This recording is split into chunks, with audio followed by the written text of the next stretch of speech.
بالنسبة للكواليتي هذيك. Which one? Co-equality of three in one. Yeah, co-equality and co-eternity. Co-eternal and co-equal. There are three equal. They're all equal in every respect. And eternally, all of them are eternal, all of them are also equal. My question is Jesus and God We have three. God the Father, God the Son, God the Holy Spirit. They're all co-equal and co-eternal. God the Father is the Creator. Yeah, he's the Creator. They believe that Jesus is the Creator? No, they believe that God is the Creator, Jesus is the Son. It's equal to God. Yeah. It's God the Son, but all of them are gods, three of them. So they say God the Father is separate from God the Son, separate from God the Holy Spirit. But the three make up one God. Not three gods, one God. And God the Father is a person, God the Son is a person, God the Holy Spirit is a person, not three persons, one God. It's contradictory. So this is what's their aqidah. We can start now. بسم الله الرحمن الرحيم. الحمد لله رب العالمين والصلاة والسلام على رسول الله سيدنا محمد الحبيب المصطفى وعلى آله وصحبه أجمعين وبعد. السلام عليكم ورحمة الله وبركاته. We are continuing now with the questions and misconceptions about Islam. Last time we stopped on question number 6. We are supposed to go on question number 7, why pork is prohibited in Islam. But I decided now to choose some other question to start with, because last time they asked me this question, I didn't talk about it. It was from the brothers or from the sisters. So are the sisters ready now? Are we all settled now, inshallah? Okay. Yes. Okay, we'll start inshallah. So this is a question that is important, that many non-Muslims ask about our Prophet Muhammad ﷺ, especially the missionaries. They're trying to create doubts in the minds of the Muslim. And this is in the list of the questions, number 40 or something like that. More than, to be maybe most likely we will not be able to cover it. Given the speed we are going in, we may not be able to cover it fast because it's very important. Now we know that our Prophet Muhammad ﷺ married more than 4 women. And some scholars say he had 13 wives, but he died, he had 11 wives. When he died, he had only like 9 wives or something like that. So it's 9 or 11, depends. I think some died before 2 of them. One died, I think, Zainab bint Khuzaymah, and Khadija died also before him. In any case, what we want to know is why is it that he had more than 4 wives? Because if Islam puts a limit of wives to 4, why he had more than 4 wives? This is a valid question. So let us now look at the issue. As I mentioned before in the last meeting, polygamy was, or polygyny to be more specific, was practiced by other prophets, not only Muhammad ﷺ. So you had Prophet Abraham had 3 wives, Sarah, Hagar, and Keturah. You have King David had 100 wives. Some people say 99, some people 100. Anyway, it's more than the normal number of 4. This is based on their scripture. Second book of Psalm, chapter 5, verse 12 to 13 and 12 to 18. So he had 100 wives. According to the Bible, King Solomon had 700 wives and 300 concubines. And Prophet Moses had 2 wives. And this is their source in the Bible. And we have also other prophets. Sheikh concubines Jawari? Yeah, it means mulk yamin. Actually they mean mulk yamin. Here they mean jawari, but actually we know it's mulk yamin. Yeah, it's mulk yamin. So what we are saying now is this. This practice of marrying more than 4 wives is common. In the Bible, in the Old Testament, many prophets had many wives. So it's not something new. So Muhammad ﷺ did not do something which is not done by other prophets. So if he is disqualified from being a prophet because he had more than 4 wives, what about King Solomon? What about David, Prophet David? What about Prophet Abraham, peace be upon them? All the other prophets had more than 1 wife. Now, so it's not something that Islam invented. Islam only regulated this practice, only tried to put restrictions and conditions to maintain justice and to avoid abuse of the women. And why 4? And why the number 4? Yeah, before there's no number 4, there's no limit. You're not, till today, there's nothing in the Bible saying Yes. have a limit. You see that Islam tried to regulate this, Yeah. this polygamy, but why 4? Why not 2, 3?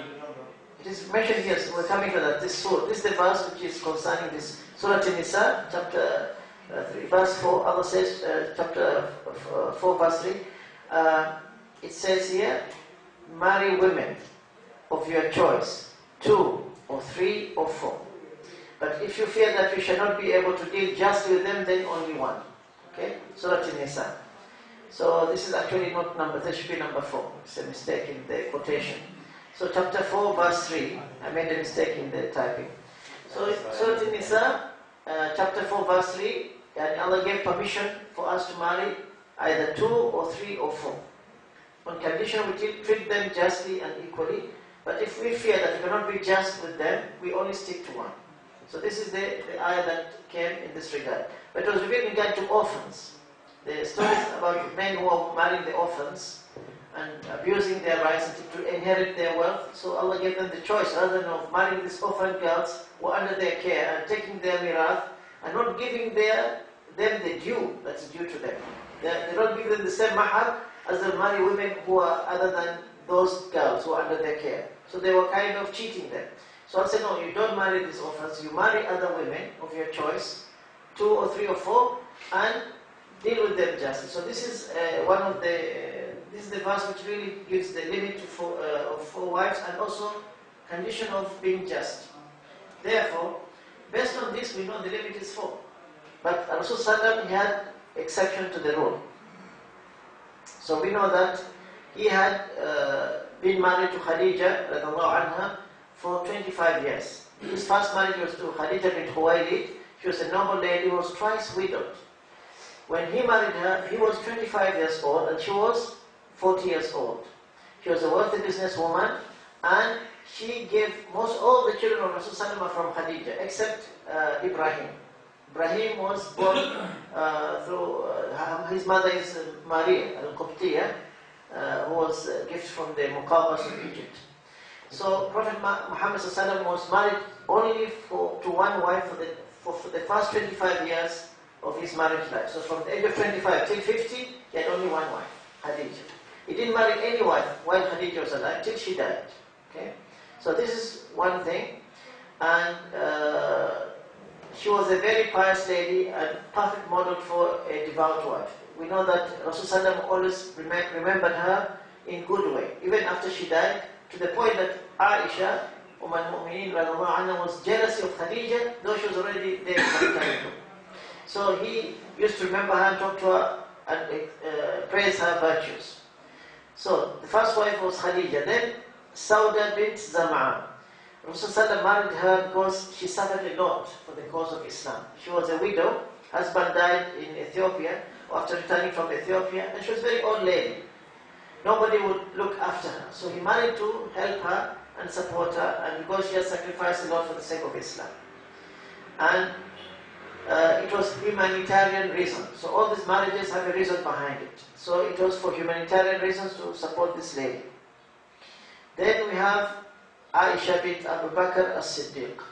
So she was the youngest wife of Rasulullah and the only virgin that he ever married. All the other wives are either widows or divorcees. Okay? Now, Aisha was first engaged to Jabir ibn Mut'im, and he is a mushrik.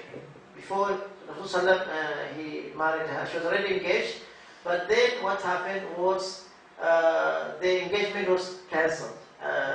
He withdrew the engagement, he didn't want to accept Islam, so Abu Bakr and his family became Muslim, and he remained on his shirk, so they decided to cancel that engagement. Then Prophet ﷺ, he was engaged to her. But the age issue is a bit of a dispute, because most of we know Sahih Bukhari says 6 years or 7 years when he engaged to her, but he did not consummate the marriage till she was 9 or after attaining puberty. So some scholars say no, she must have been older than that. Allahu A'lam. They have their own calculations, but I believe that even though we said that she married her at 9 years old, it was not something, not normal. It was normal after a woman matures in a regular society, she would be married. And many societies still today, they marry women who are young, 9, 11, 13, they get married. So it was not an issue for the society at that time. And we know that the main reason for Rasulullah sallallahu alaihi wasallam to marry Aisha was he wanted to cement the bond of friendship with Abu Bakr. Abu Bakr as-Siddiq was his closest companion. He was الثاني في الغار. He's the only one who accompanied Rasulullah on the migration from Mecca to Medina. Secondly, he sacrificed a lot for Islam. He spent a lot of money for the sake of freeing the Muslim, new Muslims who were tortured by the Quraysh, is to free the slaves who had become Muslims. And he was the first one among the men who accepted Islam. The first woman was Khadija, who considered the first among the free men to accept Islam, who adult is Abu Bakr. Among the young men was Ali bin Abi Talib. So Abu Bakr was the first man to accept after Khadija. And Rasulullah he loved Abu Bakr a lot. So he wanted to make sure that friendship remained strong. So for this reason he married her. But we know that it is a command from Allah. Because he had a dream that he saw that Aisha, in a dream that she was going to be his wife. And in the dunya and Jannah, in the Akhirah also. Now we find that this marriage was a blessed marriage in the sense that a lot of hadith of Rasulullah, we know it from Aisha. Many hadith, about 2,000 hadith are narrated by Aisha about Rasulullah, about issues that deal with family relationship, husband and wife, which would not have known if it was not for Aisha radiallahu anha. She was very smart, very intelligent, and very quick to learn and memorize the hadith. So she became a great scholar of hadith and Islamic scholar. People used to consult, the Sahaba used to go and learn from her about the fiqh of the Islam. Now, Hafsa bin Umar bin al-Khattab, she is the daughter of Umar bin Khattab, who was a very close companion of Rasulullah. So Abu Bakr and Umar were like the right hand and left hand of Rasulullah. And Umar, he first proposed to Uthman. When the husband of Hafsa was killed in the Battle of Badr, he was martyred. She was only 18 years old. So Umar was feeling bad for his daughter. What to do now? She's very young and she's unknown. So he looked for somebody to be a husband. He went to Uthman bin Affan and proposed that he marry her. He said, I'm not interested to marry, because just one of his wives had died recently, still was not yet ready to marry. So he said, I have no interest now to get married. So he went to Abu Bakr. So he came to Abu Bakr and told him, would you like to marry Hafsa, my daughter? Abu Bakr kept quiet, he didn't say anything.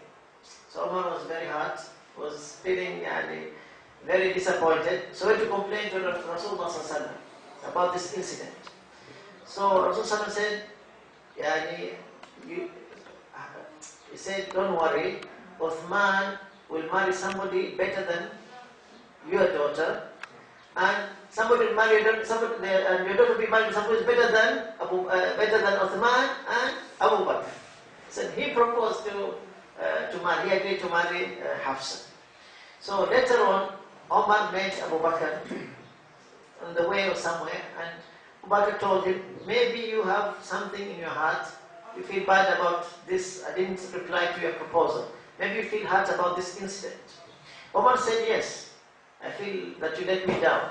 So he told him, I heard the Messenger of Allah mentioning her name, and I was not going to reveal the secret of the Messenger of Allah. So he knew that the Prophet ﷺ had mentioned her in a way that he understood that he was interested to marry her. So he was not going to betray the secret of Rasulullah until Rasulullah proposed to Umar officially. So Umar then became happy and was happy to know that Abu Bakr did not do that intentionally. He just wanted to keep the secret of Rasulullah. So basically, it was to bond the relationship between Umar and Rasulullah is for consoling Umar and supporting her also. We have also Zainab bint Huzaymah, and she was married to Ubaydah bin al-Harith, who was married in the Battle of Badr. And he was the cousin of Rasulullah. And she was very old. When Rasulullah married her, she was already an old lady. She died 3 months only after his marriage to her. And the idea was just to support her, help her, and console her, that's all. Because she was very poor and had no one to look after her, so he married her to support her and look after her. Then you have Hind bint Umayyah al-Mughira, known as Salama. Salama was married to Abdullah ibn Abdul Asad, who was martyred in the Battle of Uhud. It's called Abu Salama. She was very old, 65 years old, and had many children. So Rasulullah, he married her to console her and support her. So she talks about the story that when she had the Prophet talking in the khutbah, in khutbah al-Jummah, that whoever says if something happens, a musibah, any calamity, any problem, and you say, Inna lillahi wa inna ilayhi raji'un, Allahumma inna ahtasib indaka musibati, fa'ajini fi akhlufni khayran minha, Allah will give you something better than that. So when Abu Salama died, she said this hadith, she repeated this dua, and she thought to herself, who can be better than Abu Salama? How can there be somebody better than Abu Salama? They said, Allah gave me somebody better than Abu Salama, Rasulullah sallallahu alaihi wasallam. So she was thinking that she thought there's no one better than him in her thinking, because he didn't expect to marry Rasulullah sallallahu alaihi wasallam. But subhanallah, because she made this dua sincerely, Allah gave her a husband better than Abu Salama. So basically it was humanitarian to console and support. She had many kids, and she played a very important role in the Treaty of Hudaybiyah. When Rasulullah made the Ghazwat al-Hudaybiyah, when he was to go for Umrah and they were stopped by the Quraysh, the Sahaba, when they made the treaty with the Quraysh, was so depressed. They were not happy because the treaty said that if anybody from the Muslim camp go to join the Quraysh, he does not have to be sent back. But if any Muslim leaves Quraysh and joins the Muslim in Medina, they have to send him back. He goes without the permission of the parents. So the conditions will look to be very cruel, very harsh, and Muslims are not happy about that. They thought they cannot go for Umrah, they have to come the next year. Rasulullah, he agreed, he signed everything. Then he told the Sahaba, you have now to sacrifice your animals. You have to sacrifice and shave your hair. Nobody listened. Nobody moved.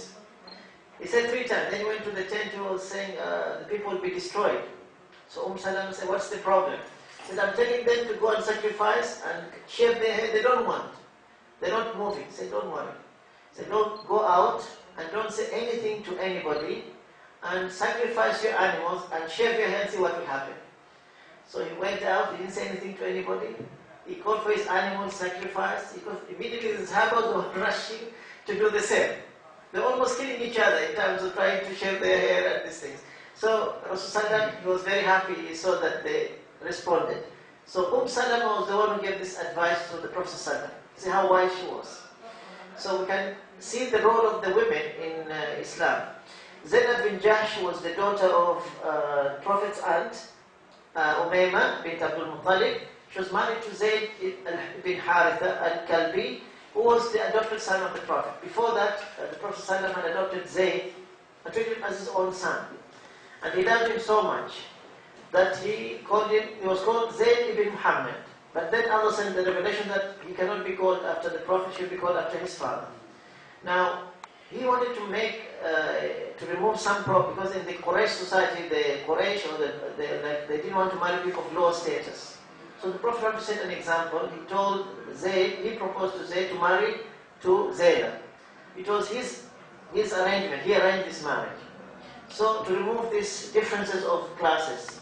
But unfortunately, it didn't work out. There was a difference of, maybe they don't get along because of different mentalities, Allahu A'lam. But it was not a happy marriage. So Zayd used to come and complain to the Prophet ﷺ and said, Ya Rasulullah, I want to divorce. And he said, Ittaqillah wamsik alayka zawjak. Yani, hold your wife, don't seek divorce, be patient and so forth. But in the end, Allah sent revelation that Zayd will divorce Zaynab, and afterwards you have to marry, after the Eid, they have to marry her. To change the custom of the Quraysh, that the custom that cannot marry the divorced wife of the adopted son. They consider it as if your own son. So Allah wanted to change this legislation to make sure that people understand that the adopted son is not like a real son. So his wife, if it's divorced, you can marry her. This is the idea. So when Zayd divorced Zaynab, after she finished the Iddah, Rasulullah married her as per the command of Allah subhanahu wa ta'ala. So it was a legislation from the Quran, from Allah. This is chapter 33, Surah Ahzab, verse 37. Any questions? It's clear? Okay. Juwayriyah bint al-Harith, she was the daughter of Banu al-Mustaliq, the chief of Banu al-Mustaliq. Rasulullah went to make ghazwa with the Banu al-Mustaliq because they were trying to attack him. They were amassing an army to attack him. So the Muslims defeated this tribe, and she was caught as a prisoner of war. And Rasulullah, he offered her marriage, and she accepted. So when he married her, all those captives from this tribe were released by the Sahaba. So they all became Muslims, they all accepted Islam. It was a good move. It made the people of Banu Sa'd to accept Islam because they were honored by the marriage of Rasulullah to marry the daughter of the chief of their tribe. So this is how Rasulullah managed to unite the Arabian Peninsula and restore the dignity and honor of this lady. Safiya bint Huhay ibn Akhtar. She was the daughter of the leader of the Banu Nadir tribe. And Huhay ibn Akhtar is one of the most, I would say, dangerous Jews who ever lived. He was scheming against the Prophet in Medina, then he was kicked out. Then he went to Khaybar and he managed to convince the Arab, Quraysh and the Arab tribes of Ghatafan to come with 10,000 people to attack Medina. He was behind this with other Jewish leaders. But in this case, this is in the Ghazwat Khaybar, Rasulullah, she was caught as a captive.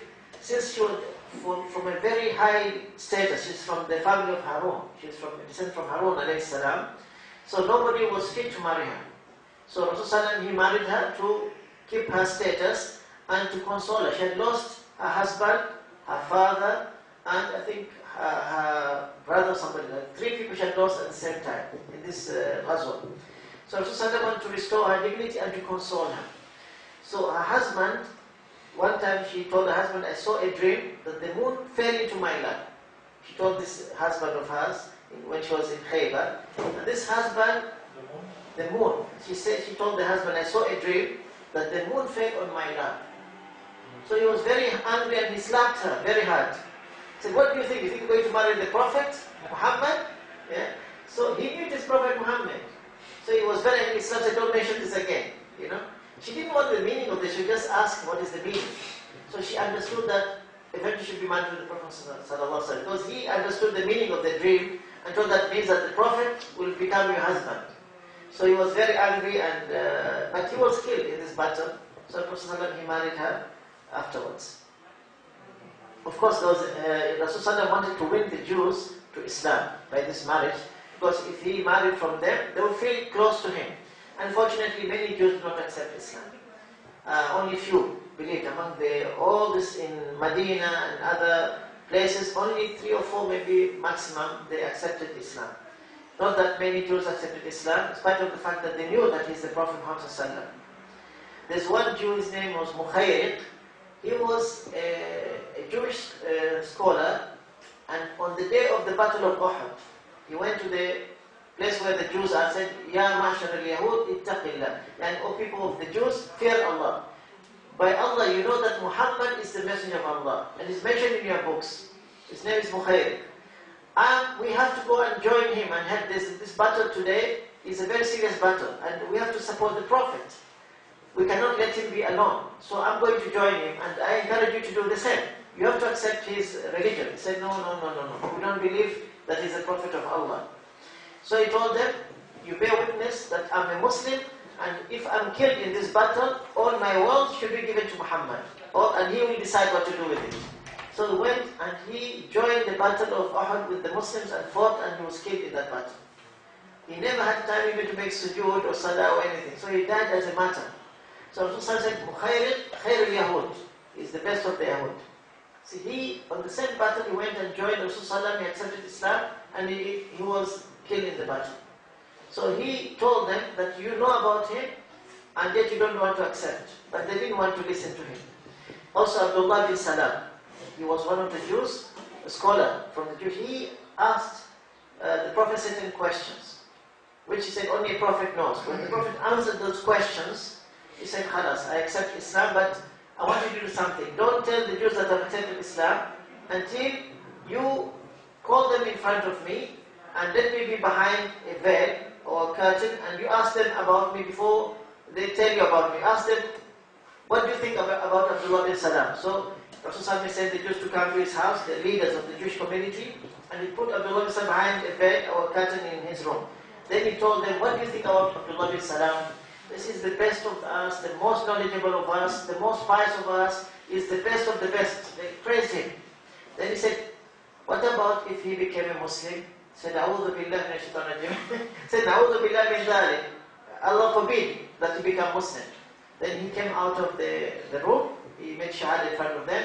I bear witness no God but Allah, Muhammad is the messenger of Allah. So, yeah, mashallah Yahud, fear Allah, you know Muhammad is the messenger of Allah, it's mentioned in your books. He said, no, you are lying, you are the worst of the worst, we don't know you, you don't know anything, you are not even a scholar. They said the opposite. So it shows how the Jews are really. So they can switch from one side to the very fast. They're like that.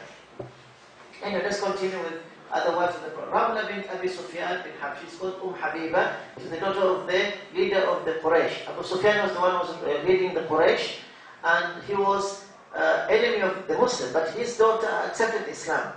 And she was married to Ubaidullah Jahsh, who died in Ethiopia, and is the son of the Prophet's aunt. The reason for the marriage was to console her and to support her. It was arranged by the Najashi. Najashi was the king of Ethiopia. He married her. He was by Rasulullah sent him a letter that he should make the engagement or marriage like he would be acting on his behalf. He gave him tawqid. So it was done through the king of Ethiopia. He acted on behalf of the Prophet ﷺ. Now, Maria al-Qibtiyya, she was the handmaiden given as a gift to the Prophet by Al-Muqawqas, who was the ruler of Egypt and the head of the Coptic Christians. She embraced Islam, and she is the mother of Ibrahim, the Prophet's son. It was a political gesture of goodwill from the ruler of Egypt that she gifted this lady to Rasulullah. Of course, there were two of them, Maria and Sirin, but Rasulullah, he married one and gave one to another Sahaba to marry. Okay? Now we have Maymuna also, bint al-Harith. The Copts are which sect? The Egyptian Christians, they're called Coptic Christians. Yeah, are they Catholic? Orthodox. They're Orthodox, like Orthodox Christians, yeah. She was previously married to Abu Rahma bin Abaid al-Zay, and she was 26 years old. It was also political marriage. When Rasulullah conquered Mecca, he married her to encourage the Meccan people to accept Islam. So this was in 630, almost towards the end of the life of Rasulullah, to win them to Islam. But she's the one who proposed the marriage to the Prophet. He didn't propose, she's the one who proposed to the Prophet. Now, why the Prophet could not stick to four wives? So we mentioned that this rule of limiting to 4 wives came very late, after the Prophet married all his wives. So if Rasulullah, he divorced them, there would be a big problem. He was the head of the community, he had to set a good example. So it's not good to set an example of divorce, because Islam promotes marriage rather than divorce. Secondly, the wives of the Prophet are considered to be Ummahat al-Mu'mineen. If he was to divorce them, who's going to marry their mother? Nobody marry their mother. They're considered to be mothers of the believers. So there's a problem. And some of them are married for political reasons, to unite the Arabian tribes, make the unity in Arabia. So what happened? The Prophet, he divorced them. The political consequences for this. So for these reasons, we believe that it was not feasible for him it was exempted for him to divorce them. Like his marriage to Juwayriya, from the clan of Banu Mustalik, to Maymuna bint al-Harith, to Safiya bint Huay, and Miriam, or Maria. So these were politically important marriages to maintain the unity of the Muslim and the unity of the Arabian Peninsula. If he was to divorce them, it will have negative impact on the Ummah. So there will be political problems for the Prophet ﷺ. Another thing is, people were married for humanitarian reasons, like Sauda bint Sam'a, Zainab bint Khuzaymah, Salama, Ramla, Habiba. All these were elderly widows, and they not be able to find husbands who will take them, who will take care of them if they're divorced. The Prophet was setting a good example, as he didn't want to divorce his wives. There is a story that one time he thought of divorcing Sauda. He was not thinking, he was just contemplating, because she was very old and he didn't feel that he could give her the same equal treatment. But she told him, you keep me as your wife, and I'll give my night to Aisha. So Rasulullah accepted. It was just a matter of convenience. And Rasulullah didn't feel like he wanted to keep her as a wife, but rather than divorcing her, he kept her as a mother then. She gave her day to Aisha. So divorce was basically not something that would be a good, for the Prophet as an example for the believers, to not be a good thing to do. In any case, most of the marriages were by divine command. Rasulullah does not do anything by his own desires. He was told by Allah subhanahu wa ta'ala to marry Zainab bin Jahsh for legislation reasons. So Allah said, O Prophet, we have made lawful to thee thy wives to whom thou hast paid their dowries, and those whom thy right hand possesses. This chapter 33, verse 50 to 52. Out of the prisoners of war whom Allah has assigned to you, and daughters of thy paternal uncles and aunts, and daughters of thy maternal uncles and aunts, who migrate from Mecca with you. And any believing woman who dedicates her soul to the Prophet, if he wishes to wed her. This is only for you and not for the believers. This permission for the Prophet to marry was only for him, exceptional case for him, not for anybody else. So this is the ayah that shows that these conditions are only for the Prophet ﷺ, not for everybody else. So Allah has mentioned all the rules here regarding, and also Allah told the Prophet is not lawful for you to marry more women after this, nor to change them for other wives, even though their beauty attract you, except that what your right hand possess as handmaidens, and Allah watches over all things. So you see, the command came to tell the Prophet, now you cannot marry any more women. He never married after that. So after this verse was revealed, the Prophet remained with the same wives. Only he married Maria, Qubtiyya, because she was handmaiden. She was not like free woman. She was gifted as a handmaiden. The Prophet's marriages have been going to before the Surah An-Nisa, chapter 4. So this is the reason why this restriction does not apply to Prophet ﷺ, because this was after he had married all his wives. This is the reason. It came in the 8th year of Hijrah. By that time, all these marriages had been contracted. Okay? Therefore, we can now explain to them that this is the reasons why Rasulullah had more than 4 wives. Any questions regarding the marriages of the Prophet? Any questions, sisters? Clear? Okay, let's see where we came from. Now, another problem. Let's see. That is the one we covered. Okay. Now number 7. Okay. Why pork is prohibited? Why pork is prohibited in Islam? We'll go back now to the list that we are following. Let's choose important. Okay. Do you want to discuss this question? Why pork is prohibited in Islam? Yes, because it's prohibited. Okay, no problem. In the Bible also, no. Okay, sisters, why is pork prohibited in Islam? What is your comment? What do you say? No one is asked. شيخ تفضل. لا أجد الكلام بالإنجليزية لكن سأتحدث بالعربية، بس هناك مشكلة. تفهمني يعني. إيه تفضل. What is the question?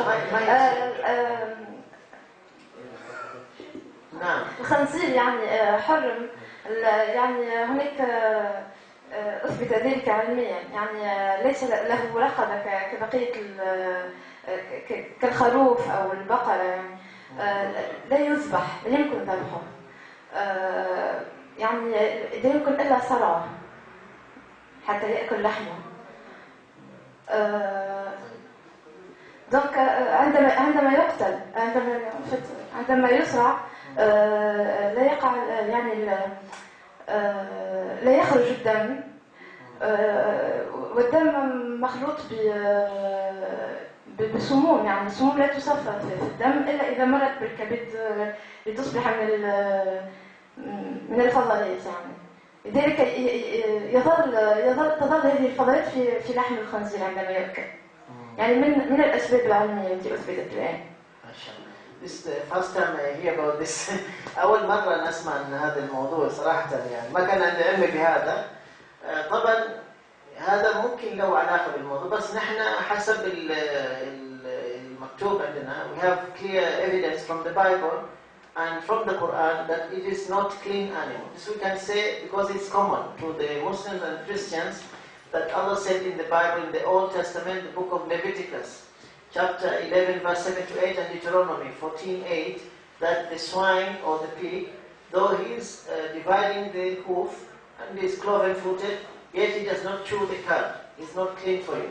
But they may say that this is in the Old Testament, not in the New Testament. So it's Okay. for the Jews, not for us. See, the problem, as I said, this is the only evidence we have is in the Old Testament. We don't have it in the New Testament.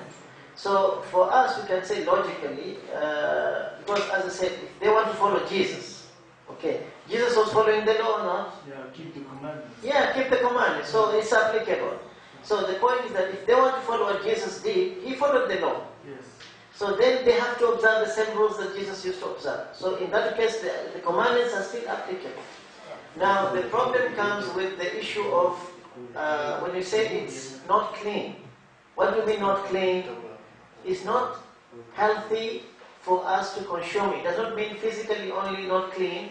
You can say, okay, it's not clean, we keep it in a clean place. So okay, we can keep the pig now in a clean house or clean style. Or pig style is now kept in hygienic area. It's not because of that. The animal itself is unclean. It loves to stay in mud, in its own feces, and eats its own feces. And it does many things which make it dirty animal. And it contains so many diseases if you eat the meat of the pork.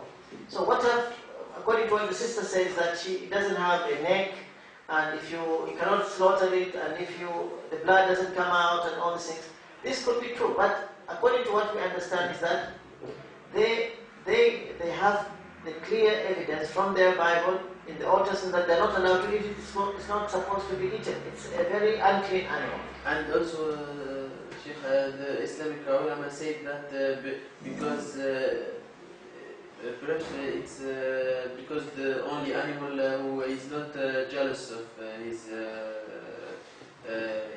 Why?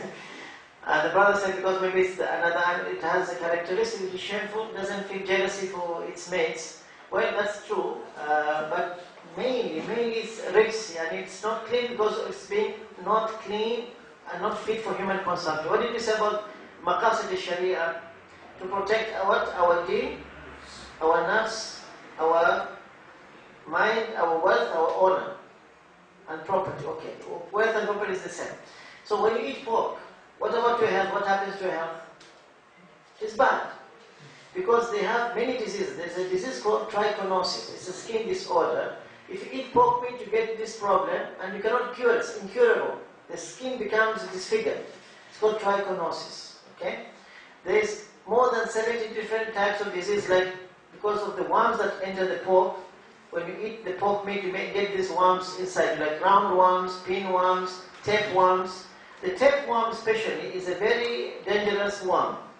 It goes to the intestine, it stays in the large intestines of the human being, and when it lays its eggs, if the eggs enter the bloodstream and they go to any organ, they go to the heart, they damage the heart, they go to the brain, they damage the brain, they go to the liver, they damage the liver. It's very dangerous worm. And they can say that here we are eating pork and we are good. Okay, this has been scientifically discovered by the scholars, and most of them, they agree that it has serious health effects, but they say we can cook it at very high temperatures and all these things. But as I said, it's a risky thing. For us as Muslims, we are doing this not only because of this, because Allah subhanahu wa ta'ala has commanded us, of course, not to eat it. It's a part of our religion. We have to obey. But we know that Allah knows the harmful effects which are bad for us. Now maybe we know why or not, but the issue is that we obey God's injunction. Because if you go to the doctor, it tells you don't eat meat or don't eat this kind of food, it will harm your health, won't you do it? Because He knows what He's saying, He knows your situation. So God, He told us not to eat this, so it's the best thing for us. Now the problem is that these Westerners, they want something, and they don't say, okay, why don't we eat pork? It's not harming me, it's okay. It may not harm you, maybe it will harm you some other time, you never know. It doesn't happen in one day. But the point is this, the point is, we do this out of obedience to Allah. Allah is testing us with commands. He says, we should do this, we should not do that. It's part of the faith. So those who want to follow, they can follow. If you don't believe pork is harmful, that's your choice. Now most people, they don't eat pork, even among the Christians, some of them, they don't eat pork. Even the Jews don't eat pork. But majority, they eat because they think it's okay. Okay? Now, we believe that it's bad for our health, it's not clean, and it will affect our health and our religion.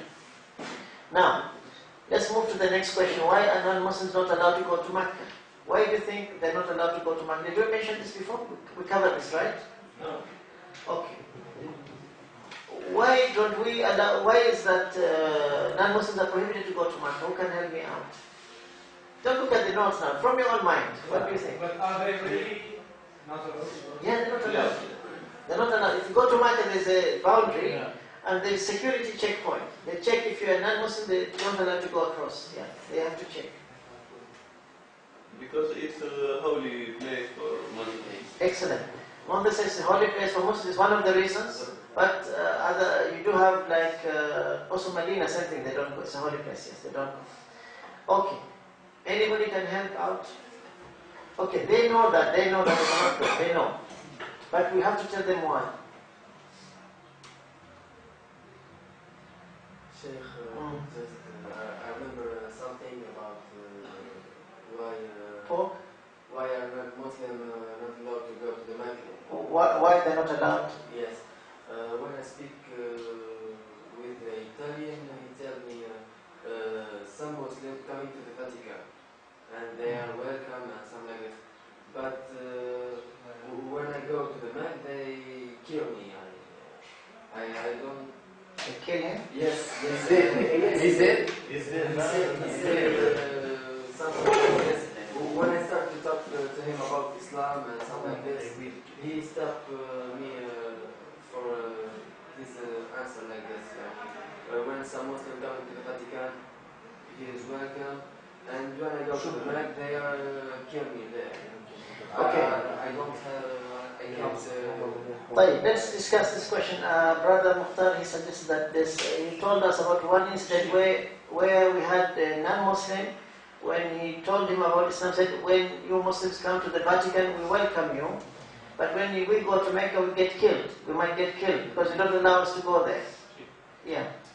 Also, it's not true, because we here in Tunisia, if we want to go to Europe, they forbid us. They don't give us visa. Yeah. It's the same thing. They don't let us to go and pray in Masjid Aqsa in Palestine, and they come to Ghriba. In Jerba. The Jews do the Hajj for Indonesia. Okay, so there are many points. Some brothers are saying that the Jews, they come to Jerba to make pilgrimage and they don't allow us to pray Masjid Aqsa. Yes. And if you want to travel to Europe, they don't give you visa. So it's the same thing. Yes, the question is where is the Hajj? Okay, there is no answer for us, unfortunately. But I'll tell you something. Okay, the sisters, anybody wants to help out on this question? Why we cannot allow non-Muslims to go to Mecca? Anybody can answer this? Bismillah. تفضل. Assalamu alaikum. وعليكم السلام. Allah says in the Quran إن المشركون نجسوا فلا يقربوا المسجد الحرام بعد عامهم هذا. أحسن. So I think Which surah is this? Tawbah. Tawbah. Yes. Excellent. Okay, so how we can explain that they're not allowed to go there? We know this is from the Quran, this is true, but also how we can give them the logic behind it, rationale. Maybe when we continue the verse, we find the reason. Okay. Allah says, فإن خفتم عيلة فسوف يغنيكم الله من فضله. It's not for economic reasons that we must allow to a non-Muslim to go to Mecca, but we have to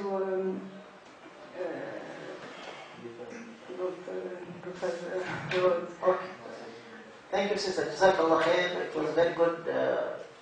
This is a good point. Okay, we know originally that before this verse was revealed, they used to go to Mecca, right? But what happened?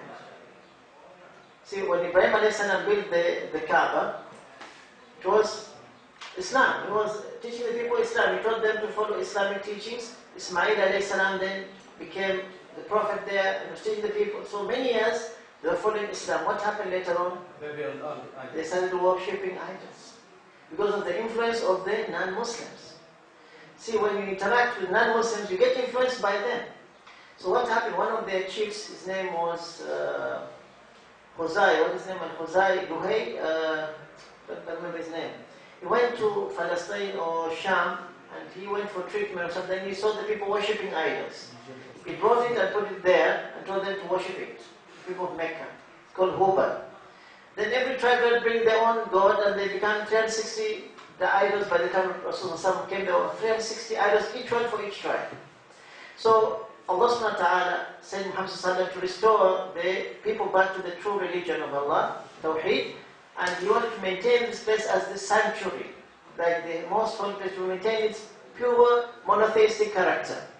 So Makkah being the center, being the sanctuary of Islam, Allah wants to maintain the pure monotheistic character of Islam in Makkah. And nobody else should worship anything besides Allah in Makkah, after Allah has purified it from all this idol worship. So one of the reasons is to avoid pollution of this aqidah by non-Muslims going there. Another thing could say that Makkah is not a place for tourism, it's a place for worship. It's a holy place. Muslims are busy worshipping there. There's nothing for the tourists to do there. Besides, they will be disturbed. You have these thousands of people coming, and there are already big crowds in Mecca, and you have these tourists. What will they do? They'll be disturbing the people. Another thing is that every country has restricted areas. We have what they call military zones, or called cantonments. You go to any country, they say this is off limits. You cannot go there. It's a military area, or there is something going on there. You're not allowed. Even the citizen cannot go there. Only special people can go to those places. Why? Because of the importance of what they're doing. They don't want other people to go there. So Allah subhanahu wa ta'ala has made Mecca off limits to non-Muslims. And this is for His own reasons. But we also know that even any country you want to go, you get a visa. So you have to go to Europe, you need a visa. So we tell them, there's no problem. If you have to go to Mecca, you can. There's one way. You have to get the visa. What is the visa? You have to become Muslim. That's it. Just make the Shahada, and that's your visa. You go to Mecca, no problem. If you want to go. If you want to go, yeah, that's it, yeah. Yes, but Sheikh, I think if I say the ayah is إنما المشركون نجس لا يقربون المسجد المسجد الحرام بعد عامهم هذا so نجس the word of نجس. No, you don't quote it for them. You tell it's mentioned in the Quran. They are ridiculous. Yeah.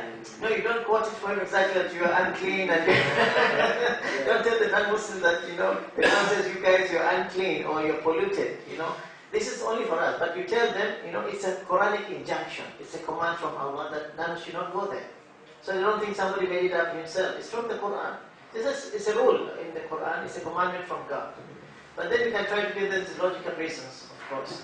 And we can, as I said, just give them this example. So there's no problem if you become, that's the visa. It's a visa to go to Mecca. Only make people Muslim, you can go to Mecca, no problem. Just make the Shahada, you go to Mecca. Nobody say you cannot go. Just have to make the Shahada. Like you have to go to Europe, have to meet those criteria. Otherwise you cannot go to Europe. You apply for visa to fulfill all the conditions. The condition to go to Mecca is only one, become a Muslim.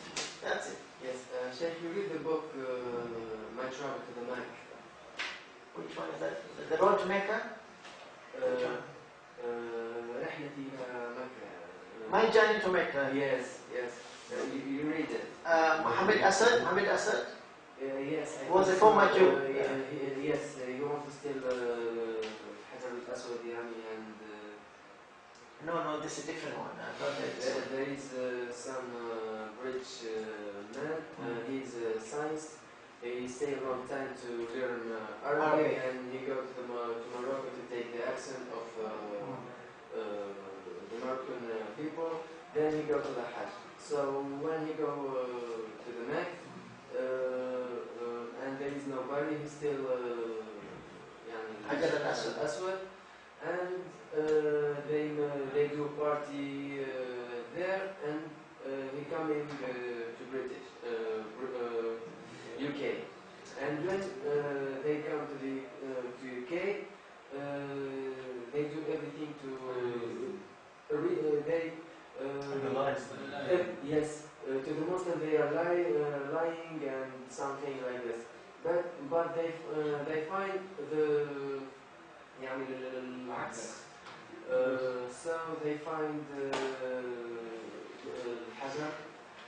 You can't find not on the earth or in the universe. You never find. They never see similar stuff. Yes, like this. So then they know he's coming from paradise and this. I have to explain to the sisters because they're waiting. Yes. Yes, and this man he converted to Islam then, and he wrote this book, Majority of the Mecca. MashaAllah, MashaAllah. Okay, sisters, just a comment by Brother Muhtar that one person, he was I think British, he went to Morocco and studied Arabic language, then went to Mecca and stole the black stone, or part of the black stone, part of it, and he wanted to do experiments, and they found that after analyzing that it's not a stone from the earth or from anywhere in the universe that they know of. It's a unique kind of a stone, yeah. And he became a Muslim, right? He became a Muslim and wrote this book, My Road to Mecca, or My Journey to Mecca. Jazakallah khair. Sheikh? Yes, sister. In fact, في آية إنما المشركون نجس. نعم. It was for a special context that was prohibited because there was associators who came to worship their gods. So I don't think that now it is prohibited to the people of the books to come to Mecca when they are wearing all their when women are all covered in Mecca, when they are respecting the rules, because the positive energy and نور سبحان الله الموجود في مكة يمكن يعني يؤثر فيهم بالطريقة الإيجابية يعني. Well, I don't agree with your sister because the thing is that this is a command from Allah subhanahu wa ta'ala, whether because they were trying to worship false, but Allah's made it a rule that no one should go to Mecca except a Muslim. That is finished. This is not something that we can change. It's something, is a command. When the command comes, it's till the end of the world. We cannot change it. No one can come and say, no, it's now allowed for non-Muslims to come to Mecca. Only Mecca alone is restricted for Muslims. Other mosques depends on the Muslim community or rulers, they decide. But, well, I agree that Mecca has a spiritual atmosphere that maybe you cannot find elsewhere. But even then, even though the non-Muslims are covered, they're not allowed to go there in the first place. So this is something we cannot change. It's the rule of Allah subhanahu wa ta'ala. Okay, because I don't know if يعني الآية كانت تنزلت في إطار معين أو لكل مكان وزمان يعني. والله أنا حسب علمي, I don't know the context, but I know that it's the verse that's applicable from that time till the end of the world. It's not going to change. It's not, even all the scholars agree that non-Muslims should not enter Makkah. Other mosques, there is a dispute. Some people apply this rule to all the masajid. Some people say it's only for Mecca. But as far as we know, it's strictly for Mecca.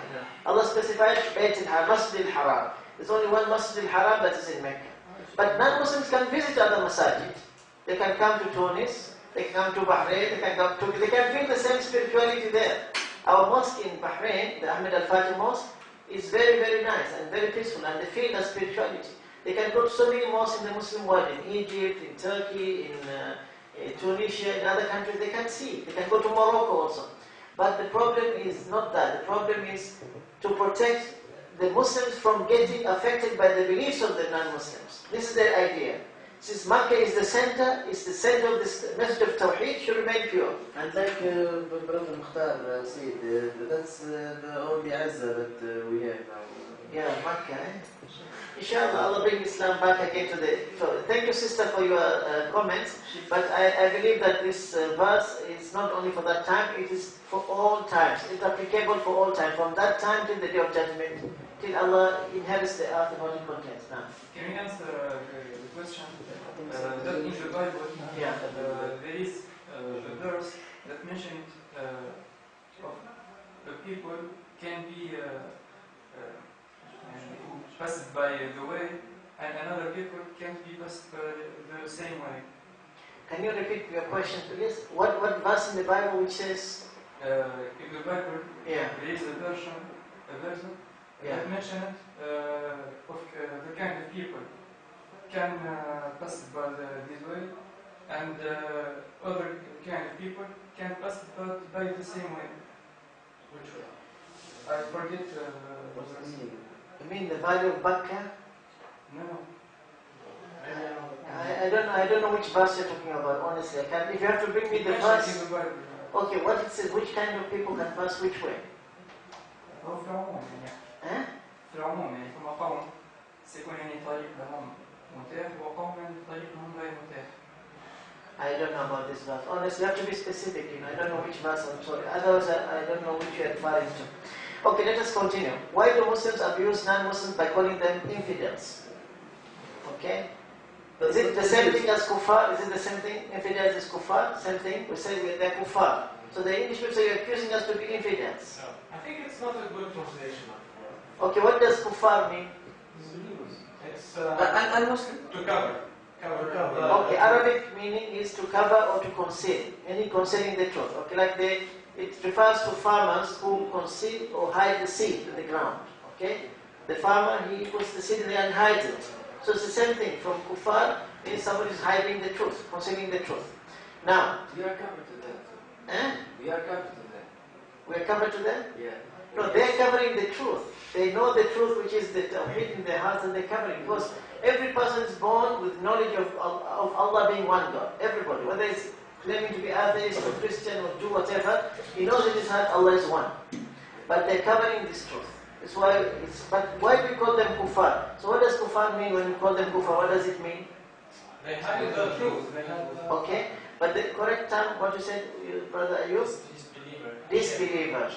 The actual term we are using is not infidel, it's disbelievers. Infidel has a negative connotation, but when we tell the Christians, say, we don't call you infidels, this term was used by the Christians, calling the Muslims infidels. But we call them disbelievers. And actually we call the Christians just people of the book. This is the term that we use in the Quran. And the people who associate others in worship, we call them mushrikeen, associates with God in worship. Those who associate others with God, we call them mushriks. But can we tell the Christians, there's nothing wrong with this being disbeliever? What is wrong with that? Why they feel offended if you call them a disbeliever? So how would you tell them? That there's nothing wrong being called disbeliever? Because from your position you are yes. non-believer. From their position we are disbelievers in Jesus. Yes. We are also disbelievers from them. So everybody is a disbeliever of other people's religion, but is believing in his own. So that means that this can apply to everybody. We are believers in something, but we are still believers. Exactly. And, So we are believers in terms of our faith. We are disbelievers of other religions. Same thing, Christians are believers in their faith, disbelievers of other faiths. Yes. It applies to everybody. So what's the problem? Yeah. Sisters, are you with us? Are you following the arguments or discussions? Fine. In our association, we call them non-Muslims. We don't call them kuffar. Okay, you can call them non-Muslims or disbelievers. It doesn't. It's the same meaning.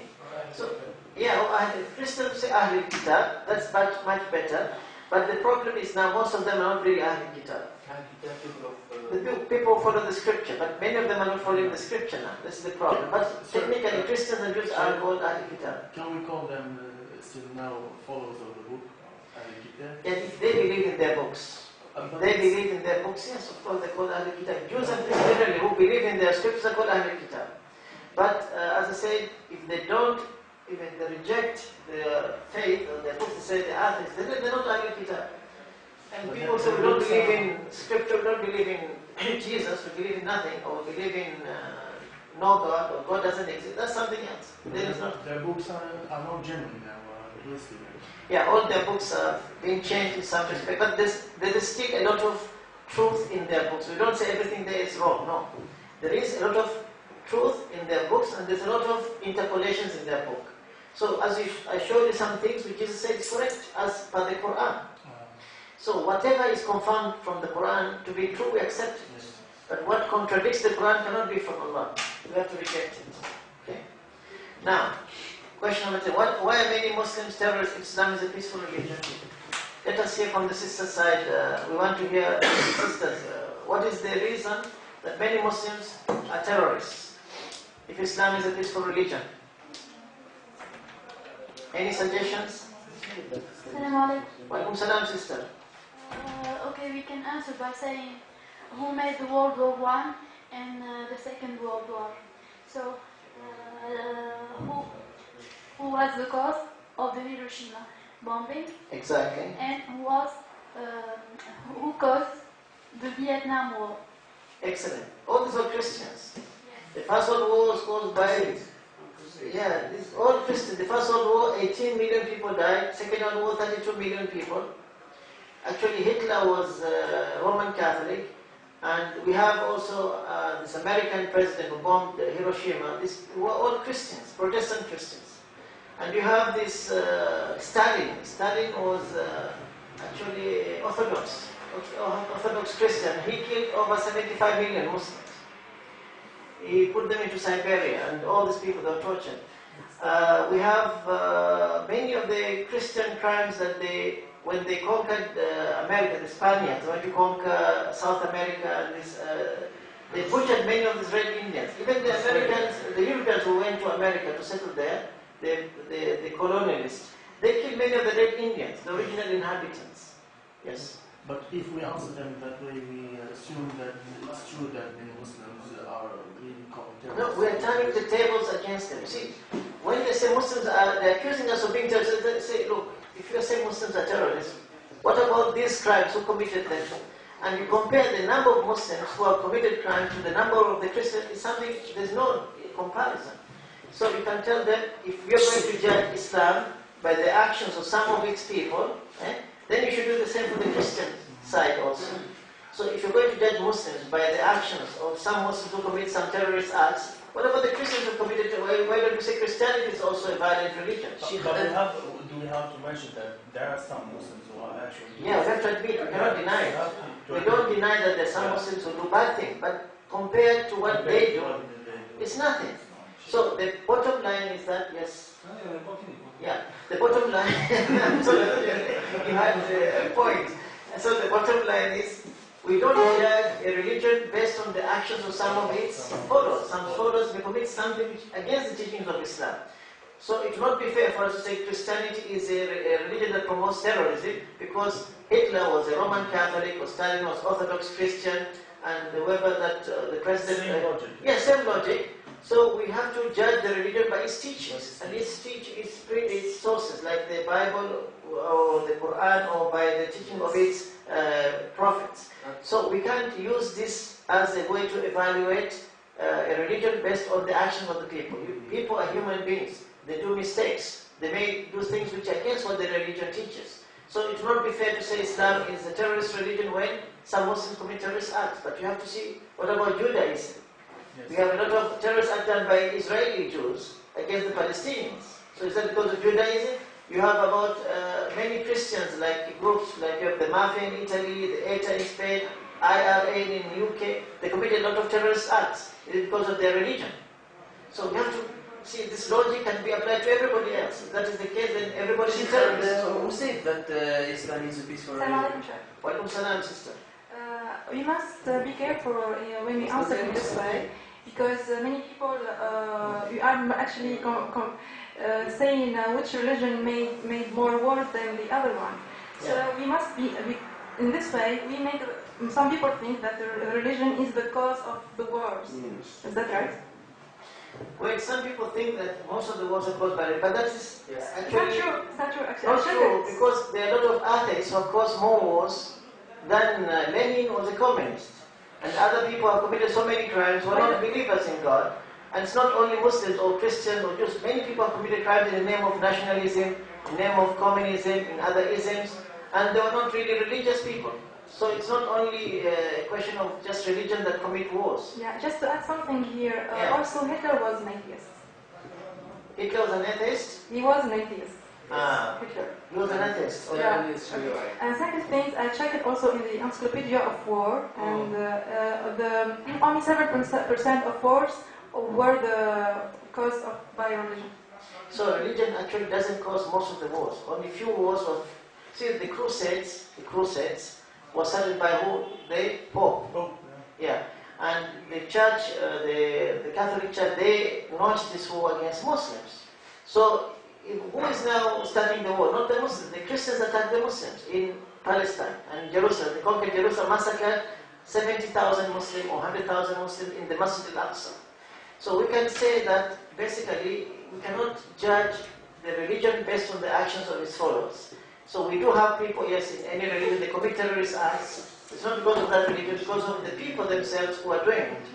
So what we can say is Islam means to submit to God. It promotes peace, and it's a religion that is against aggression. Allah said in the Quran, وَقَاتِلُوا فِي سَبِيلِ اللَّهِ الَّذِينَ يُقَاتِلُونَكُمْ وَلَا تَعْتَدُوا إِنَّ اللَّهَ لَا يُحِبُّ الْمُعْتَدِينَ. Surah Al-Baqarah, chapter 2, verse 190 to 192. So we believe that aggression is prohibited in Islam. But if somebody, he attacks you, he tries to take your God-given rights, want to take your land, you want to control your resources, want to enslave you, you have the right to fight back. So, yes. We face another question. Yes. They ask me this question very often. What do you think about Osama bin Laden? And what do you think? Is it a real Muslim? So how should I answer this question? Osama bin Laden, his son. Osama bin Laden or his son? You talk about Osama bin Laden himself? Yes, Osama bin Laden and what he did in 9/11. So they asked me, what do you think about him? Is he a real Muslim? So how do you explain what he did in 9/11? So I face this question very often. That's why I'm addressing to you to ask how can I answer this question? Yeah, of course we know he's a Muslim. We cannot deny that. He may have done, doesn't mean Muslims are perfect Muslims. Muslims do have mistakes. He made his own judgment or ijtihad. See, Osama bin Laden, he is a Muslim, but he did not follow the rules, which are combat rules, which are based on Islamic teachings. He has gone against some of the Islamic requirements for fighting other people. So we can say that. We see that he don't obey. No, see, the rule is this one. Osama bin Laden, he has his own way of interpreting the verses of fighting the non-Muslims. He thinks that we can retaliate based on what they have done to us. So we believe that you should not attack somebody unless they have attacked you. See, this is the problem. Now, jihad in the concept of Islam, it has to be justified. Islamically, there are certain rules for combat. He made his own ijtihad, he has his own opinion on when to fight and who to fight and which way to use. We believe that you cannot kill innocent people. According to the Quran, you should not fight, when you fight jihad, don't kill women or children or elder people who are not involved in the battle. You only fight those who fight you.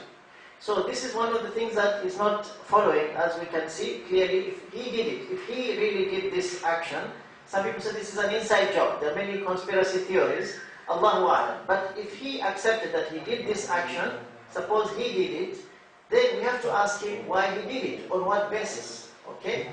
We cannot judge somebody without knowing the reason for him to do an action. So he should be asked on what basis, what is the justification for him to attack the innocent people in the September 11 attack. Now what we know is that the Americans, they use this as an opportunity to attack Afghanistan and Iraq and destroy these countries. Now, which was greater evil? What he did, if he did this, he killed only how many? 3,000 to 5,000 people. But how many Muslims have died in that in the retaliation? So many Muslims. Until now, these two countries millions have died. Was this justified? Is this wise to do something like that? Of course, it was wrong. So we say that Osama bin Laden is a Muslim. We don't deny he's a Muslim, but has done something wrong, which has harmed the Muslim Ummah. Because if you are doing jihad, even if you have a right to fight, you don't create a bigger problem. You don't fight when you know that the consequences will be worse. When I fight somebody, I fight to win. But if I'm sure that if I will not win, I'll be losing, I will not fight. Because why? You create a bigger problem for the Ummah. Till now we're paying the price of this mistake. So whoever did this, Allahu Alam, I'm not saying Bin Laden did it, whoever did it, he has caused a lot of harm to the Ummah. We are suffering now everywhere because of this. So they found an excuse now to attack Muslims everywhere and kill Muslims. Innocent people are dying in Pakistan, in Afghanistan, in Iraq. Till today the countries are in a mess. So they found an excuse to attack us. Now you don't attack somebody who's more stronger than you when you know that he can destroy you. So we have to use our minds also. So I believe that Bin Laden, if he made his own ijtihad, he was mistaken in his ijtihad, but he's a Muslim. And Muslims are not perfect beings, they make mistakes. So he has to bear his wizard in front of Allah, subhanahu wa ta'ala. Maybe he thought he did the right thing. I don't know, but I don't agree, because most scholars don't agree with what he did. Because we believe this is not justified according to the Islamic rules of combat. You cannot do this. You don't attack people who will not attack you. Sheikh, Allah said in Quran, فَمَنْ اعْتَدَى عَلَيْكُمْ فَاعْتَدُوا عَلَيْهِ بِمِثْلِ مَا اعْتَدَى عَلَيْكُم. And they are killing our women, and they are killing our children, and by the text of Quran we have the rule to kill their children and their women. Now, are you the one? And that's what Sheikh Al-Thani said. I'm not saying okay, but who is to decide when to attack, when to fight? You are the one to decide. Sorry? Who is the one to decide to attack or to fight or not to fight? To make jihad or not to make jihad? Are we the ones to decide? Individuals? Or the leaders of the Ummah? This has to be decided by the Imam of the Muslim, not the leader. Now we don't even have a leader. Now the problem is we have to understand that this is decided by Ulul Amr, the one who is in charge. Jihad cannot be waged by every Tom, Dick and Harry. Anybody can say today we're going to make jihad. We don't accept that. The leader of the Ummah has to decide. The Muslim Ummah, we have scholars, ulama, who have the ones who are Ulul Amr, we have the leaders of the state. So the head of the Muslim country or the head of the country that's been attacked is not to decide whether it's going to be jihad or not anybody else. And the scholars have to agree, the Muslim scholars have to agree. So we cannot decide ourselves. Now as far as I know, Bin Laden is not the head of any state. He doesn't have a country, he's not a leader, he doesn't have an army, he has only mujahideen with him. We know that he did jihad, he was a mujahid. In Afghanistan, he fought against the Russians, of course this was with support of America. But later on, he turned against the Americans. Okay, that's fine. That's between him and Allah subhanahu wa ta'ala. He made his own ijtihad, but we don't say somebody is not a Muslim because they committed a crime. We have Muslims who commit crimes. Muslims who commit murder. Muslims who commit zina. Muslims who drink alcohol. It's same thing. So we don't disqualify anybody as a Muslim. We always say, unless they do something that clearly goes against the tawheed or belief in Allah and His Message. If they deny the articles of faith, we know that this is not acceptable. If they deny the pillars of Islam, we can say this is not acceptable. But Bin Laden was a Muslim. This is what I know. In terms of what he did, there is a dispute. Some scholars say he was a mujahid, some say no, he did something wrong. Okay? Fine. Let us go to the next point. Why do men and women have equal rights? Women and men have equal rights in Islam? What do you think? Are they equal? Yes. And that's why Islam coming. You have to qualify this. We have, okay, the rights of the one party depends on the obligations of the other. Like, see, we have men and women. Their rights depend on the obligations of the other side to the other. Like, suppose you have a woman and husband and wife. Each one demands its rights from the other based on the obligations of the other side towards this one. Suppose now, okay, a woman, she depends on the husband to support her, to fulfill the need to provide food and shelter and clothing and other rights. So the rights of one party depends on the obligation of the other party. That's what I'm saying. So it's not equal. It depends on the roles of the men and women. But in front of Allah, it's the same. Now, in front of God, men and women are equal in status. In terms of obedience to Allah, they're accountable to God. So each one will be rewarded or punished accordingly. Okay? Now, where is the proof in the Quran that we have equivalent standing in the Quran? Where is the proof? Okay, Surah Al-Imran, almost the end of it, Allah says, إِنِّي لَا أُطِيعُ عَمَلَ عَامِلٍ مِنْكُمْ فَاسْتَجَابَ لَهُمْ رَبُّهُمْ أَنِّي لَا أُطِيعُ عَمَلَ عَامِلٍ مِنْكُمْ مِنْ ذَكَرٍ أَوْ أُنْثَى بَعْضُكُمْ مِنْ بَعْضٍ. So this verse confirms that women and men have equivalent standing in front of Allah. If a good woman does something good, she prays, she fasts, she gets reward from Allah, same as the man. So in terms of religious obligations, we have equivalent standing with Allah. But in terms of man and woman, the rights of a man or woman depends on each other's obligations towards the other. That's what I'm saying. So they have different natures, man and woman have different natures, so they have different rights based on their roles and their natures. Some things sometimes the women, they don't have to do. Like we know that in Islam, when the woman, she has the monthly cycle, she doesn't have to pray or fast. Also after childbirth, she doesn't have to pray or fast. So certain obligations are not required to do in certain situations.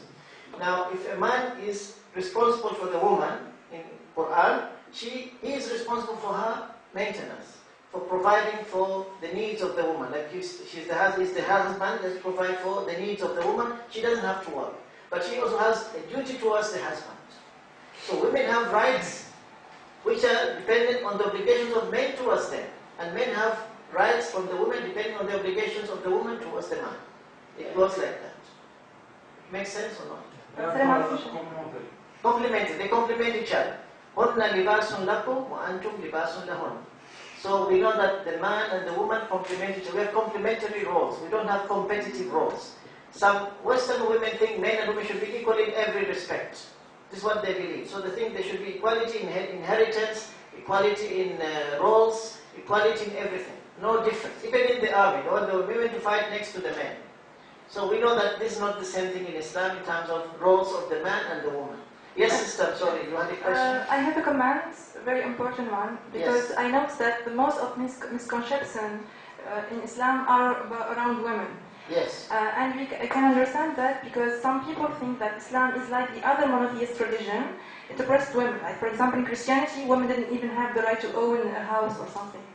And also Islam, they think Islam is a sexist religion because men have the right to marry four wives and not women. There is no equality. A man leads the prayer, and also there are only man prophet, no woman prophet. So thanks to all these facts, there is a radical feminism movement started in the 19th century. And only in the 19th century women get the chance to fight for their rights. And also, but they didn't even get the rights, but they are just started imitated everything that men does, even in the way they dress. Which is very stupid actually. And some women even changed their name to name themselves after man names, like the French writer. She named herself George Sand. And so we must be clear that we here in the middle, like women under Islam wasn't oppressed in the Islamic world. And we can give here like historical arguments. There are so many historical arguments. And we must make clear that there is no battle of sex within Islam. Men and women are described in Quran and committed helpers and members of one another. The sole purpose of both man and woman is to worship the worship of Allah. A Muslim woman doesn't need to measure her acceptance from a man, but from Allah. Allah has not left to the human mind to determine where a person's value lies. The assertion that Islam is sexist or values more male over female could not be further from the truth. Gender, race, ethnicity, wealth, and also status are not what distinguish people in the sight of God. Rather, what distinguishes people is only their piety and consciousness of God in the everyday life. And we must criticize really the feminism in the Europe and the USA. Because feminism is a result of the failure of capitalism to protect the rights of women. Islam, however, is a complete system that addresses the needs of both men and women and ensures we receive the opportunity to optimize our potentials. Islam doesn't require feminism. Islam liberated the woman and honored her before any other movement existed. If we look back to Islamic history, we know this to be a fact. From the first martyr to the first university, women have participated in the public sphere and have been at the foundation of the private sphere. We women need the Islamic system for true holistic change, not the patchwork feminism of a failed capitalist system. Thank you. Jazakallah khair. It's a very good comment, mashallah. It's a bit long, but it's true. And I agree with you 100% that we don't have the problem that the West have. See, the women in Islam were given this rights by Allah subhanahu wa ta'ala 1400 years ago, without fighting, without having to struggle. The Western women got this rights only like in the 18th century or 19th century by struggle, because they were not treated as equal to the men. They work the same job, they don't get the same salary. Women could not inherit. In fact, if they get married, all the property is owned by the husband. Until recently, only in late 19th century, they got these rights to even be considered as somebody who can make legal contracts in her name. If the woman marries, even till maybe recently, she doesn't have to keep her, she cannot keep her name. She has to be called Mrs. John, Mrs. Whatever Adams. She loses her identity. In the Greek and Roman civilizations, women were even not considered like property. They're just like any property you have. It's not that they was even considered that they're evil, they don't have soul and things like that. In fact, even in the American Constitution, which is they're talking, they consider a woman to be, I don't know, three-fifths, not complete as a human being. They doubted she even has a soul. They had doubts about a woman being completely as a human being. So, can you imagine this? I mean, you talk about 1870 something. How can you doubt that this woman, she's a full human being? So, Islam has given the woman the right to inherit, the right to choose a husband, the right to education, the right to be able to contract business in her name. She's a free entity, she can make legal contracts in her name. And she has a right to do many things, even to seek divorce. So Allah has given her many rights which Western women had to fight for it. So they think, in the Western mind, as she said, that we have the same problem here. But we don't have this problem. There's no such problem in the Islamic history of struggle between men and women. We all know our roles, which Allah has assigned to us, and there's no problem. That's why the feminine movement is trying its best to create this problem when there's no problem in the first place. This is only in the Western world. They have to go through this sad struggle before the woman could get the rights to operate as a free woman or have the similar rights to the man. I'm sorry, Brother. Yes, sometimes we don't speak about equality, but we speak about justice. Yes, justice doesn't mean equality. Yes. This is Actually, it should be equity. Equity, which is like justice, based on justice, not on equality. Because equality is important. We have different natures, we are as different in nature, we cannot be exactly equal. Yes. So the woman should be not expected to do the same thing the man does, because they have different natures, different makeup. God has made us different, but each one suitable for their own role. And the two complement one another. Tayyip, question number 12. Is a Muslim woman... We have no Amina. Amina? no, better you know. Which Amina? Who is Amina? Let's move. Okay. Is a Muslim woman allowed to choose a husband herself? Yes. You know Amina Dawood? The one who led the men in prayers in USA. She's famous, I don't know. Anyway, she is a strange lady in our guide. Okay. Is a Muslim woman allowed to choose a husband herself? Yes. Of course. What about the sisters? What do they say? This is clear, right? Yes. So God gave the woman the right to choose a husband. Okay? So there's no problem with that. We have seen that with the wife of Muhammad. Yeah. See, women can choose their husband. In fact, Rasulullah, Khadija proposed to Rasulullah, and also we had other proposals. The last wife. Hind, bint Umayyah. Yeah. She proposed to Rasulullah. Also, Khadija proposed to Rasulullah. So women can choose her own. In fact, a marriage is not valid in Islam without the consent of the woman. She has to give her consent. Because sometimes they give us the question, some people who know Islam. Yeah. The question is, the women cannot marry only with the wali. And the wali is not to choose the husband. The wali is here, he has the right to not accept, only to not accept, but he doesn't have the right to force her. Okay, I think that's a good comment. Brother Sufyan said that when these people ask questions, sometimes they know that in Islam we have wali. The woman to be married has to be a guardian. A guardian will be the one to accept or reject this proposal. But in fact, he has no right to to choose or to force the woman to accept this proposal or marriage proposal.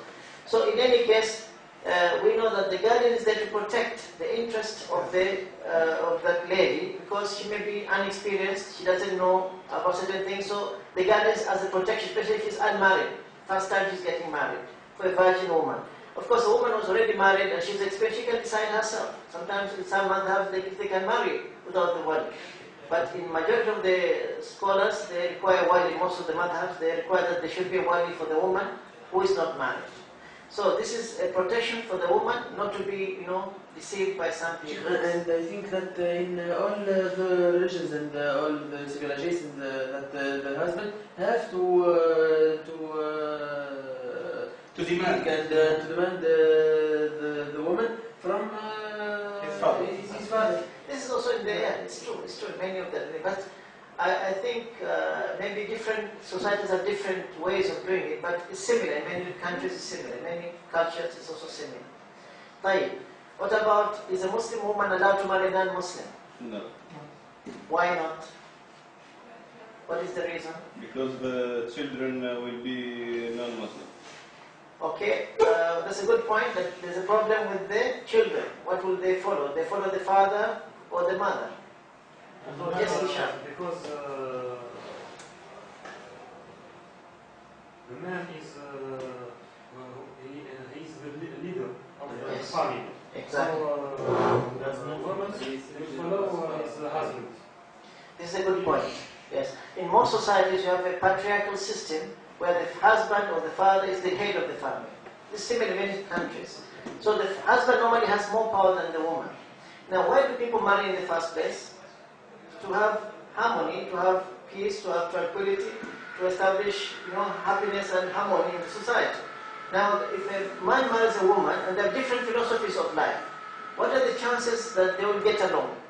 Okay, you have conflict. Suppose somebody marries somebody who has opposite views. You believe this is right, they believe that's wrong, and you believe this is correct. You said it's not. There's a problem for somebody to be compromised. To be able to work together, you have to compromise your faith.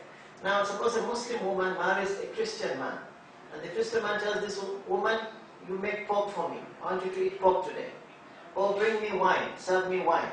Okay, and as an example. She will be compromising her faith. On one hand, she loves her husband. On the other hand, she cannot do this because against her faith. She will be in a dilemma. And more importantly, the children. See, the children will be suffering because now they have to follow either the father or the mother. Okay? And normally you find the father will force them to become in his faith. So Islam protects the Muslim woman from being compromised in this way. Besides, the most important thing is hifz al-din. And because the woman should be over time influenced by the husband. So the husband has the upper hand. So maybe she'll be forced to limit her religious practices. Maybe he cannot allow her to pray sometimes.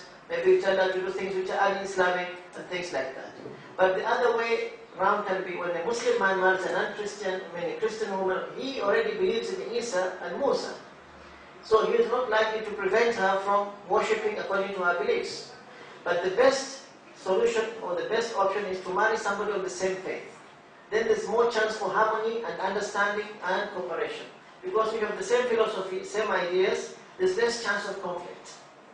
So if a Muslim man marries a Muslim woman, it's better. Because they get along, they have the same philosophy, same way of outlook on life. But if the outlook is different, there's a greater chance of misunderstanding and fighting. So the kids will be affected, the marriage will not be able to be stable, there'll be problems, and one or the other has to compromise. Okay? So that's why a Muslim was not allowed to marry a non-Muslim man. I know a woman married with a Christian man from Switzerland, and they had children. After a long time, they divorce. So the man takes the children and he teach his children about Christianity, and they tell them, your mom, she's a terrorist Muslim, and she's Arabic, and something like this. So the woman, she wants to meet his children, and she can. If she meets his children, they say something bad to her. Okay, so she lost the children. Okay, our brother was telling a story about a Swiss man who married a Christian man, married a Muslim woman here in Tunisia, and then they divorced. And what happened? He took the kids and he's teaching now Christianity, and he's telling the kid that the mother is a terrorist Muslim, and she cannot see her children. See, these are some of the consequences of such marriages. Anyway, we know that there's hikmah behind this prohibition, and I think for the Muslim woman, she's better off marrying a Muslim man. It's safer for her deen and better protection for her children. And I think the only reason they will ask this question is because they say, why then are Muslim men allowed to marry Christian women and Jewish women? This is the other point that they will try to say, okay, if you don't allow, why are you allowed to marry Christian women and Jewish women, but you cannot marry with atheists? And you cannot marry other than that. Why don't you? Christian and the original and Kitab. Hmm? Christian and Jewish, يعني أهل الكتاب. Yeah. So, The Ahl al-Kitab, they believe in God. Of course, they are the Trinity, but they have belief in God and in the scriptures, in the prophets. So there's a lot of things in common. And they have the basic knowledge of God and belief in God. That's what is common between us and them. But the atheists, like people who don't believe in God, or with the polytheists who worship more than one God, there's nothing in common. So that's why we cannot marry them. Who are the agnostics? Who are they? Agnostics. Agnostics, I think the people who doubt that there's God. There's a doubt. They have a doubt. They're not sure. They don't deny. They don't say. So we don't know. Doubt. They have doubt. They're in doubt. They don't know if God exists or not. And they're in doubt. Agnostic. They believe in God, but they don't have any religion. They don't have any faith, actually. It's one of those isms. There's so many isms, you know. And they say we are agnostic, and it means that they are not sure, or they don't know, maybe God exists, but they don't deny it, but they don't also have yaqeen, or sure that He exists. And they don't follow any specific religion. They don't actually consider the atheists. They consider them to be part of the atheist movement. What is the meaning of the dowry to begin?